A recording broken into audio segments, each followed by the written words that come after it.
This is video number 3 for my nutrition classes for carbohydrates. I'm only going to go through this really quickly because you just had an entire lecture or entire chapter rather on carbohydrates.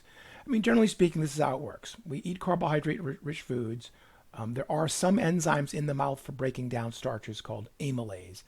Generally, we don't keep food in our mouth that long to completely digest, for example, a saltine cracker. They always use that example. But the big key is to open up the food in your mouth to increase its surface area, to make it small enough to be digested. And, for things like almonds and nuts and seeds, to open up the insides, which may also have carbohydrate that is digestible, and like starch, and have that available to the body. We get into the stomach, there's not a lot going on. There's no amylase, there's no starch enzyme in the stomach. There's softening up food, there's kneading food, not I need a beer. It's more like kneading as you're making bread, or a cat is making biscuits, right? Kneading with the K. Fiber will fill you up, and that's, one of these arguments about eating a high fiber food first when you eat, because it generally does fill you up. It takes up space, so you eat less of other foods, which may not be as healthy for you.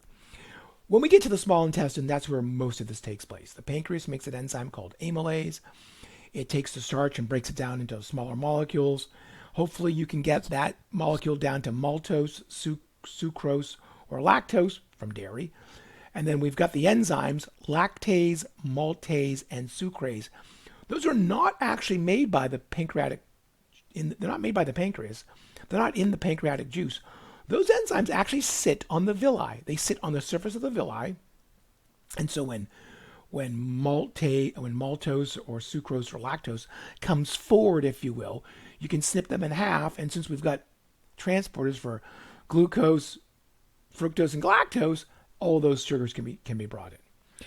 Anything other than that really is going to end up in the large intestine. For some fibers, like soluble fibers, are fermentable.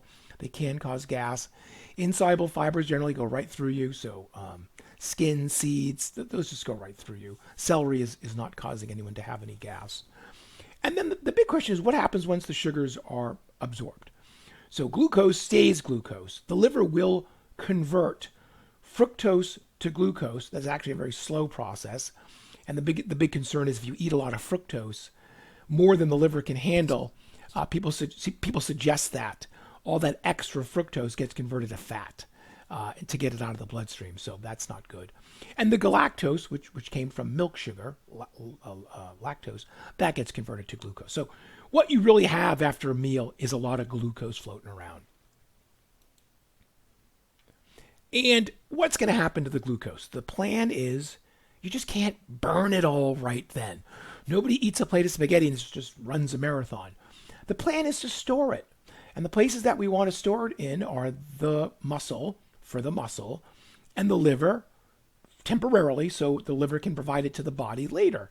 So the muscle and the liver take in glucose and snap them together like Lego pieces and make glycogen, human starch. How does this work? It's hormonally regulated. When blood sugar goes up from a certain range, and the body does try to keep sugar in a range between 70 to 100 to 110 milligrams of glucose per a deciliter. A deciliter is 100 milliliters, like a third of a can of a Coke, okay? When blood sugar starts to rise, the pancreas monitors blood sugar, and it says, okay, clearly there's sugar coming in. We don't want it floating around indefinitely. I will make a hormone called insulin.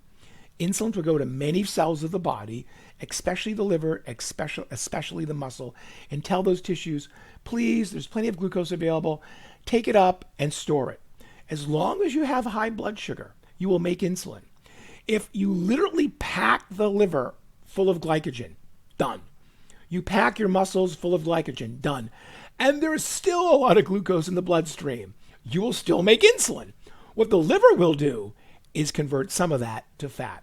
And some of your fat cells will convert that to fat. Look, the glucose is coming back down in the presence of insulin, one way or another. Ideally, you store it as glycogen.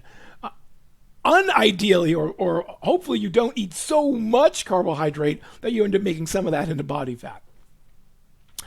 When blood sugar comes back down to normal, the pancreas stops making insulin, and that entire storage process stops. So now you're in kind of like the in-between period between meals. Glucose is floating around the bloodstream. It's being sucked up by red blood cells. It's being taken in by nervous cells. And eventually the amount of glucose floating around will be less and less. Your blood sugar will drop, right? Not low blood sugar, but lowering your blood sugar. That's an opportunity for the pancreas once again to intervene. The pancreas likes to see blood sugar in a certain range. Not too much, not too little. Between meals, it releases a hormone you probably have never heard of called glucagon. Glucagon really acts on the liver. It's the pancreas telling the liver, you took up the glucose, you stored it as glycogen, now you need to provide the body some energy. And what the liver does is it drops a little bit of glucose into the bloodstream and kind of brings your blood sugar back to normal. And then as it drops again, the pancreas releases more glucagon, that goes to the liver breaks down glycogen to glucose. Glucagon, glycogen, glucose. I didn't name them. Do not be angry at the messenger. And essentially, this is how it works. Your liver feeds your body between meals.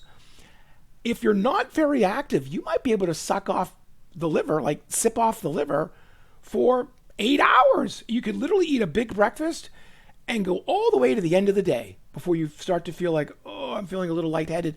Because at that point, your blood sugar is low and the liver's like, look, I don't have anything left. But some folks can go 8 to 12 hours on what they consumed, in the morning. It is amazing. If you were to exercise during the day, that would suck up and drain down all your glucose and you'd run out of it a lot quicker. Okay, that works for during the day. Insulin is your storage hormone. Glucagon is your release hormone. When you play sports or are injured, the amount of sugar you need to feed the body is greater than what we consider the normal range. So that's when you make epinephrine. It's one of the adrenal hormones made during stress and exercise. It doesn't come online immediately. In exercise, it takes like 10 to 20 minutes to start making epinephrine.